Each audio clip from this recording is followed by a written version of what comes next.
Hi నమస్తే. Welcome to our channel. ఏదైతే తెనాలికి సంబంధించిన ఇష్యూ యువకులు పోలీసులు రోడ్డుపై కాళ్ళ మీద లాఠీలతో కొట్టిన ఇష్యూ సంఘటన ఏదైతే ఉందో, అది ప్రస్తుతం రాజకీయ రంగు పులుముకుంటుందా అంటే ఖచ్చితంగా అవునని చెప్పాలి. ఎందుకంటే ఇప్పటికే దానికి సంబంధించిన వైఎస్ఆర్‌సీపీ పార్టీకి సంబంధించిన అధ్యక్షుడు, మాజీ ముఖ్యమంత్రి అయిన వైఎస్ జగన్మోహన్ రెడ్డి గారైతే స్పందించారు.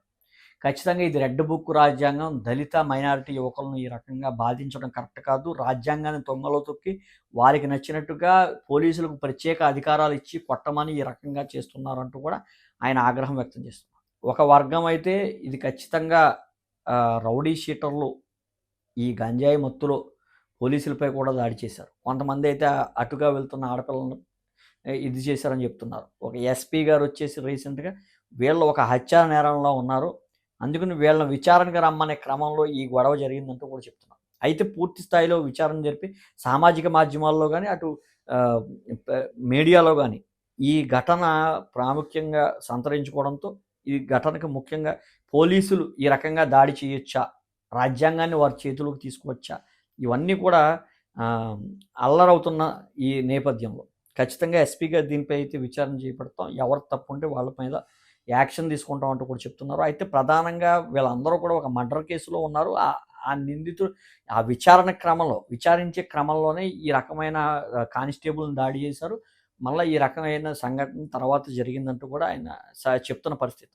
ఏది ఏమైనా సరే జగన్మోహన్ రెడ్డి గారు ఎప్పుడైతే ఈ విషయాన్ని లేవనెత్తుకున్నారో, దళిత యువకులను అదేవిధంగా మైనారిటీలను ఈ రకంగా దాడి చేయడం ఏంటి?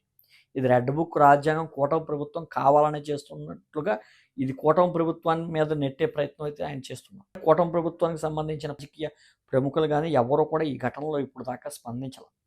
అటు సోషల్ మీడియాలో మాత్రం ఇటు హిందీలోనూ రకరకాలుగా ఇది నేషనల్ వైడ్ తీసుకెళ్లే ప్రక్రియగా అనేక వీడియోలైతే వస్తున్న పరిస్థితి. వాళ్ళ మీద రౌడీ షీట్ ఉందా లేదా అంటే ఖచ్చితంగా ఉంది. వాళ్ళ మీద కేసులు ఉన్నాయా లేవా? క్రిమినల్ కేసులు ఖచ్చితంగా ఉన్నాయి. ఒకరి మీద తప్ప ఎవరైతే కరీముల్లా ఉన్నారో అతని మీద తప్ప మినహా మిగతా ముగ్గురు మీద కూడా క్రిమినల్ కేసు, రౌడీ షీట్ ఉన్న పరిస్థితి. ఈ నేపథ్యంలో ఒక కానిస్టేబుల్‌నే దాడి చేసి ఈ రకంగా చేసిన తర్వాత కొంతమంది దళిత సంఘాలు గానీ, దళితకు సంబంధించిన నాయకులు గానీ దీన్ని వెనకేసుకొచ్చే పరిస్థితి అయితే చేస్తున్నారు. ఏది ఏమైనప్పటికీ ఇక్కడ కులం ప్రాధాన్యత అయితే కాదు.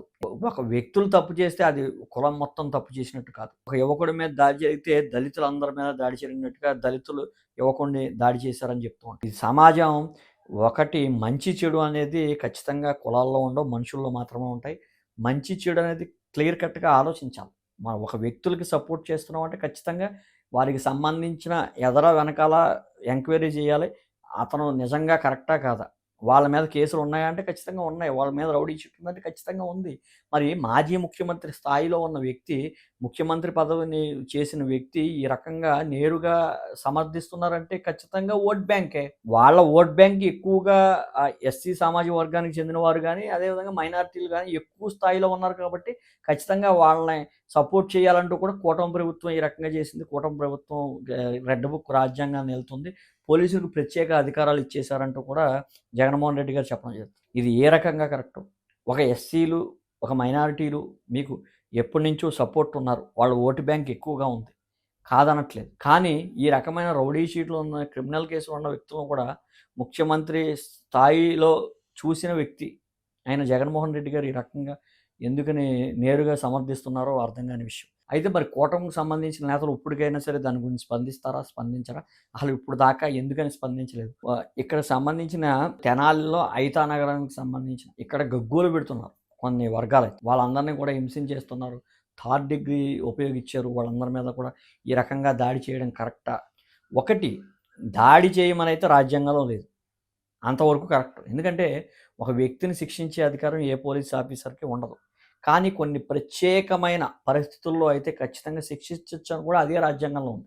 అందుకని ఇక్కడ ఒక పోలీస్ అధికారిని అది కానిస్టేబుల్ అవనివ్వండి, ఇంకొకళ్ళు అవనివ్వండి, ఒక పోలీసునే వీళ్ళు దాడి చేస్తే వాళ్ళు ఎందుకని ఊరుకుంటారు?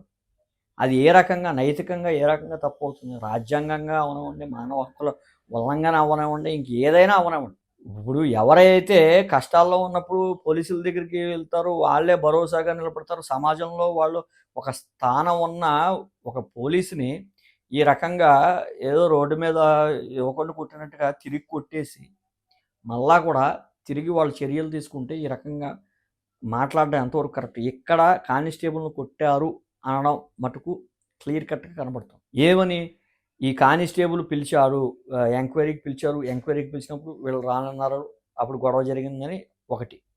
2 అమ్మాయిలను ఏడిపిస్తున్నారు, అప్పుడు ఈ కానిస్టేబుల్ వెళ్ళి వాళ్ళతో మాట్లాడినప్పుడు ఈ సంఘటన జరిగిందని ఒకటి. మూడోది ఏంటి, వీళ్ళ హత్యానేరంలో ఉన్నారు, వాళ్ళని పిలిచారు ఎంక్వైరీకి, ఆ టైంలో ఈ రకంగా వాళ్ళు మత్తులో ఉండి ఈ రకంగా చేశారని. నాలుగోది ఏంటి, దళిత సంఘానికి సంబంధించిన నేతలు ఏం చెప్తున్నారు, అతను కావాలనే వీళ్ళందరినీ కూడా ఇరికించడానికి, అతనికి సంబంధం లేని పరిధిలోకి అతను వచ్చి అతను కావాలని డబ్బులు అడిగి ఇవ్వలేదని అన్నారని చెప్పేసి ఈ రకంగా దాడికి పాల్పడ్డాడు అని చెప్తున్న పరిస్థితి. ఇందులో ఏది నిజం ఏది అబద్ధం ఇప్పటికే ఎస్పీ గారు అయితే పూర్తి స్థాయిలో దీని మీద ఎంక్వైరీ కూడా విధించడం జరిగింది. చట్టాన్ని చేతిలో తీసుకోవడం రాజ్యాంగపరంగా కరెక్ట్ కాదు కాబట్టి మరి ఉన్నతాధికారులు ఏ చర్యలు తీసుకుంటారు, ప్రభుత్వం దీనిపై స్పందిస్తుందా లేదా, ఇవన్నీ కూడా మనం వేచి చూడాలి. Thank you.